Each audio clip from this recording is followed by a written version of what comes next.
Waalaikumsalam warahmatullahi wabarakatuh. Kenalin, aku Patricia Manggita, kembali lagi bersama aku di The Podcast. Nah, di sini aku kedatangan generasi pemuda-pemuda yang bakal aku tanya-tanya nih. Nah, kita tanya ya, kita kenalan dulu ya. Hai, halo, aku Farhan Bayara, aku dari SMA Negeri 10 Kota Bogor dan sekarang ini aku kelas 11. Halo, aku Fatih Rajwa dari SMA 10 Negeri Kota Bogor, SMA Negeri 10 Kota Bogor, aku juga kelas 11. Nah, gimana kabar kalian? Terus kesibukannya juga apa nih? Ya, kalau kita baik ya, sangat baik. Alfian sedikit koyok. Iya, kalau kesibukannya sih aku akhir-akhir ini kan aku ikut eskul futsal ya, juga masuk dalam struktur organisasi futsal. Ya paling jalanin program kerja, terus juga futsal juga habis ikut kemarin habis menang di turnamen APCO Jor 3. Terus masih latihan lagi karena kita berikutnya ada next ALEVO. Semangat terus ya. Terus kalau Bang Pet nih, gimana nih? Kayaknya lagi sakit banget nih kepalanya. Lagi sakit banyak badan sebenarnya. Tadi mau misalkan datang sini karena dengar-dengar dari orang podcastnya seru katanya. Terima kasih ya. Jadi seru banget ya, sekarang ini sebenarnya nggak ngapa-ngapain sih. Jadi ya ngikutin hidup aja kayak gimana kayak gitu. Berteman, ngopi, nikmatin hidup aja. Sekali itu jauh dari tanggal kemarin itu 28 Oktober itu ada Sumpah Pemuda. Oh iya, jadi kita Sumpah Pemuda ya kemarin. Kita bakal tanya tentang Kongres Pemuda juga ya nih ya. Nah, menurut kalian nih makna Kongres Pemuda buat masa kini itu tuh apa sih? Makna Kongres Pemuda buat masa kini itu sangat berarti sih menurut aku ya. Apalagi sekarang kita udah merdeka, kita udah bisa hidup enak lah ya. Kita dapet sekolah juga, pelajaran-pelajaran yang dapet, terus kita hidup juga ya gini kita bisa ngopi ya hidup. Jadi ya karena pemuda zaman dulu berjuang keras kan, ya kita bisa merasakan hasilnya lah. Kita yang merasakan hasilnya dan mempertahankan kemerdekaan ini gitu. Penting, sangat bermakna lah bagi pemuda zaman sekarang. Nah, terus kan Kongres Pemuda itu tuh kan bakal membawa perubahan sosial. Ya. Apa itu perubahan sosialnya di era modern ini nih? Ini ya, jadi mungkin karena banyak tokoh-tokoh yang diidolakan nih, jadi mungkin banyak anak muda yang meneladani sifat-sifat tokoh yang ada di Kongres Pemuda zaman itu. Iya betul banget, kan kita tahu sendiri ya kalau misalkan tokoh-tokoh pemuda di Kongres Pemuda banyak ya, kayak contohnya Ahmad Syarifudin, ada Muhammad Yamin, juga ada Sugondo Suci, ya. itu dan yang lain-lain. Dan pastinya kan mereka punya karakter yang berbeda-beda lah. Karena kan pemuda zaman dulu kan dikumpulin dari berbagai penjuru Indonesia kan. Iya, buat menyatuin Indonesia ini juga merdeka lah ya. Terus tantangan terberat kalian nih buat masa kini itu pemuda-pemuda itu gimana nih? Tantangannya yang paling berat banget. Tantangan terberatnya sih kayak mungkin menurut aku, kan kita sekarang nih ya nggak ada nasi maksudnya kayak pemuda-pemudi sekarang ini tuh nggak megang HP, nggak megang gadget, media sosial segala macam. Tapi balik lagi gimana caranya kita mempergunakannya gimana buat hal baik apa hal buruk. Jadi yang khawatirin itu tuh pengaruhnya anak pemuda-pemudi sekarang ini oleh budaya barat, oleh budaya asing. Terus kita juga ngelupain sejarah-sejarah kita dulu, gimana kita bisa merdeka, gimana pahlawan-pahlawan kita, terus lunturnya juga budaya kita kan. Itu sih yang paling aku sih. Aku ya, tantangan terberatnya mungkin bagi anak muda sekarang mempertahankan kemerdekaan itu sendiri. Jadi lebih sulit daripada mengejar kemerdekaan itu sendiri daripada kita mempertahankan gitu. Jadi ya itu sih tantangan terberatnya. Terus tokoh-tokoh muda yang berperan penting dalam Kongres Pemuda itu apa sih? Siapa? Tokoh pemudanya itu Ya. tadi yang disebutin itu kayak Muhammad Yamin. Iya, Muhammad Yamin, ada Supratman juga, Amir Syarifudin, Sugondo Jo Puspito dan lain-lain. Tapi itu kalau misalkan kita tuh ya gimana ya? Ya, tokoh favorit kalian aja deh. Tokoh favorit. Ya. Kalau dari Kongres Pemuda semuanya kita suka sih, Ya, kita bangga, kita kagum. Ya. Terima kasih lah ya. Nah, buat aku sendiri tuh aku suka sama, aku ngidolain Adam Malik. Oh, kenapa ada hal itu? Adam Malik karena dia kan yang kita tahu kalau dia itu duta besar, DPR, menteri, juga wakil presiden Soeharto. Nah, walaupun dia bukan di Kongres Pemuda ada ya, tapi maksud aku pahlawan salah satu yang keren lah. Dia kan jurnalis terkenal ya. Terus juga dia kan yang bikin aku pengen ngidolain dia, pengen ngelajarin dia tuh salah satu pencetus organisasi ASEAN. Oh iya. Keren kan, keren banget, apalagi ASEAN gede ya, organisasi gede. Itu yang menurut kamu ya? Iya, itu juga dia dari Indonesia kan mewakilin juga, dan aku juga kayak pengen bikin organisasi gitu yang dimana aku sendiri yang jalanin, aku sendiri yang ngebuat organisasi tersebut lah. Itu sih aku suka banget sama dia. Kalau Kipet sendiri suka yang mana? Aku dikenalin sama orang tua aku tuh Dewi Sartika. Kurang Iya. tahu sih, itu tuh kayak gimana sih Dewi Sartika? Iya, Dewi Sartika itu perempuan yang mendirikan sekolah perempuan. Oh ya. Ya, di Bandung. Nama sekolahnya itu Sekolah Istri. Masih ada sampai sekarang. Masih ada sampai sekarang. Jadi Dewi Sartika itu salah satu tokoh perempuan yang memperjuangkan hak pendidikan perempuan gitu. Jadi ya itu sih, kagum lah, berani dia buat memulai sesuatu gitu. Sangat terharu banget ya, lagi berhubungan banget sama Kongres Pemuda, dimana pengen Indonesia maju lah ya. Iya, maju. Masih nyambung tuh sama apa politik etis ya, dimana majuin buat edukasi, imigrasi, sama irigasi. Nah, Iya. itu dia. Nah, menurut kamu nih, apa yang menyebabkan Kongres Pemuda menjadi salah satu peristiwa paling bersejarah dalam perjalanan bangsa Indonesia? Oh, kenapa ya? Kenapa sebenarnya? Ya, jelas karena hasilnya bisa kita rasakan sekarang gitu. Kita bisa nikmatin pagi tanpa suara tembakan, Betul. ya kan? Malam-malam lagi tidur tiba-tiba ada bom. Ya, terus bisa kerja tanpa paksaan. Nah, Jelas sangat bersejarah lah bagi rakyat Indonesia sendiri gitu. Kita bisa merasakan hasil nyatanya gitu. Kalau misalnya kan sekarang itu kalian mau nggak sih ngelanjutin pemuda-pemuda itu supaya kayak Kongres Pemuda masa dulu gitu?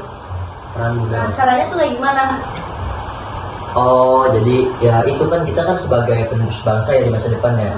Kita pemuda-pemudi Indonesia ini kan yang bakal melanjutin Perjuangan mereka iya, yang tetap bakal mempertahankan kemerdekaan Indonesia.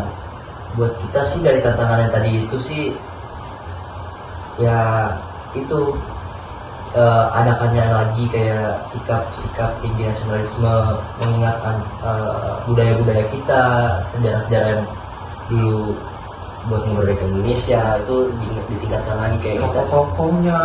tadi kan buat film gitu kan, film-film sejarah yang menarik penonton juga, terus kita bisa kenal lebih jauh lagi sama sejarah dulu. Atau misalkan kita bikin lagu tentang lagu-lagu apa daerah, terus kita saya denger lagi. Jadi gak orang-orang pemuda-pemudi sekarang tuh buka sosial media cuma nonton-nontonin budaya asing terus kan ya, keluar-keluar terus. Perlombaan yang ini mainan-mainan Iya, daerah banyak iya. tuh, soalnya Iya tuh. Kalau bisa kita tingkatin lagi, kalau misalkan orang-orang pemuda-pemudi sekarang tuh keluar tuh bukan cuma kumpul mabar main HP tiap hari itu, tapi juga Mobile Legend belajar gitu, tapi juga ya organisasi lah. Iya. Nah, itu kan tanpa sosial media HP doang ya. gitu sih. Terus mas kalian tuh beda kan semangat pemuda dulu tuh sama pemuda sekarang?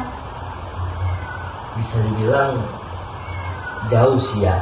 Yang kita tahuin juga kan kayak anak sekarang mageran gak sih, dikit-dikit ya tiduran, cuma nongkrong. Biasanya ngopi doang. Ngopi, kayak seperti ini kan. Ngopi doang. Ngopi. Kalau bisa ngopi ada isinya ya, Bang. Semangatnya jauh banget sih. Apalagi kan kalau orang-orang zaman dulu kan semangat pemuda-pemudi Indonesia ya itu menyatukan Indonesia buat merdeka. Ya. Nah, sekarang palingan Ya, gimana cara kita mempertahankan aja perjuangannya, gimana kemerdekaannya dipertahankan lah gitu. Tapi jelas caranya beda menurut saya, menurut kita caranya beda. Kalau dulu kan dengan cara berperang.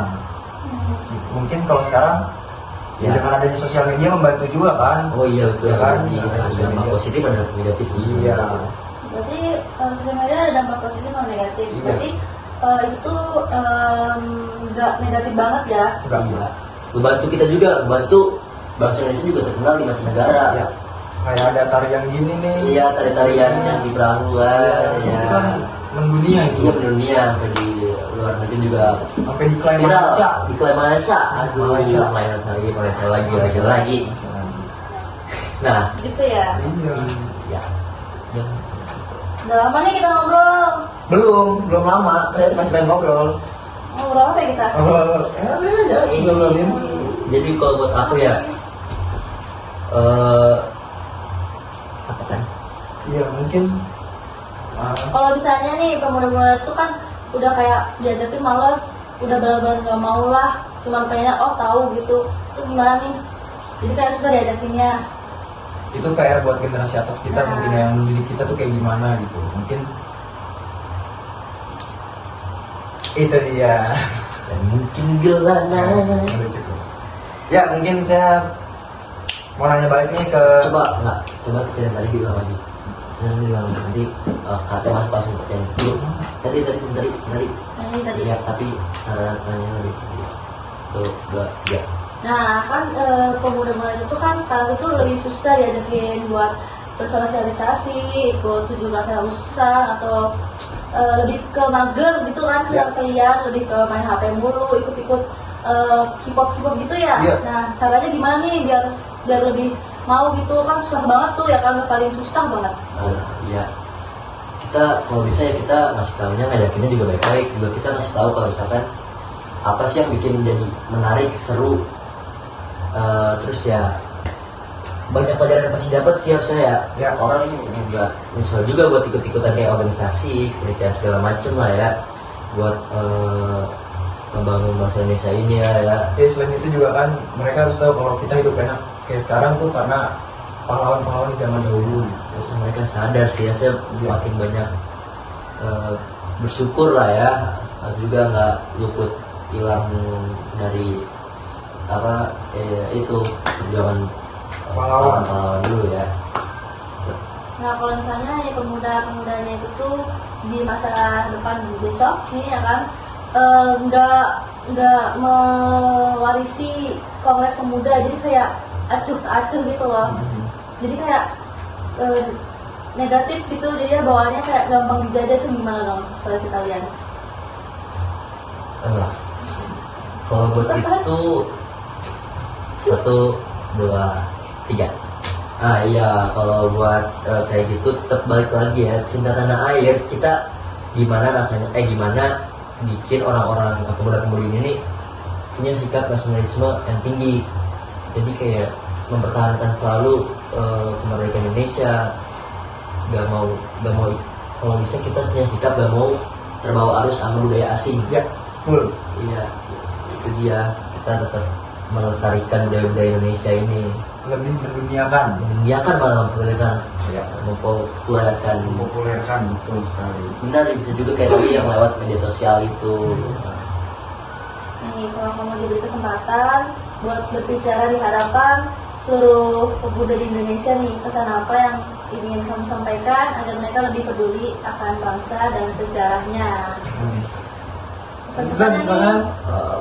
Baru, Iya. Jadi buat kamu pemuda-pemudi Indonesia, jangan mager, jangan cuma diem doang di kasur, rebahan, scroll TikTok, scroll IG. Ayo kita sama-sama berkembang, maju menuju generasi emas Indonesia 2026, 45. Itu dia. Enggak dong kejauhan, gue pengennya kita tuh 2026 tuh udah emas. Minimal perlu itu dia. Kalau kita Ya, pesannya mungkin lebih mementingkan rasa nasionalismenya aja. Jangan cuma ngopi hidupnya. Itu kegiatan-kegiatan sosial bergotong royong membersihkan lingkungan sekitar. jangan ikutin budaya lain juga ya. Jangan cuma tokan, joget. Goyang-goyang gitu kan. Aduh. Udah nanya-nanya nih dari tadi, kayaknya udah capek banget ya kalian. Kalau enak badan kan. Oh Iya. Tapi harus tetap semangat terus ya. Semangat, apalagi. Jadi kita udah banyak nanya ya, kayaknya udah banyak banget dari Kongres Pemuda, terus dari Sumpah Pemuda, tokoh-tokohnya bakal kita tadi ceritain. Nah, makasih juga ya buat kalian TPR Katan udah Iya, mau sama-sama. menjadi waktunya. Iya. Nah, kesimpulannya itu tuh kita harus terus menjadi pemuda-pemuda yang mau ikut dalam segala kebangsaan, pokoknya yang bisa memerdekakan Indonesia Ya. supaya Indonesia itu lebih maju lagi, Itu dia. lebih terdepan, terus Itu bisa dia. peringkat yang lebih tinggi lagi dari Iya, sebelumnya, Iya. mau di akademik ataupun non akademik. Makasih. Wassalamualaikum warahmatullahi wabarakatuh. Ada. Capek-capek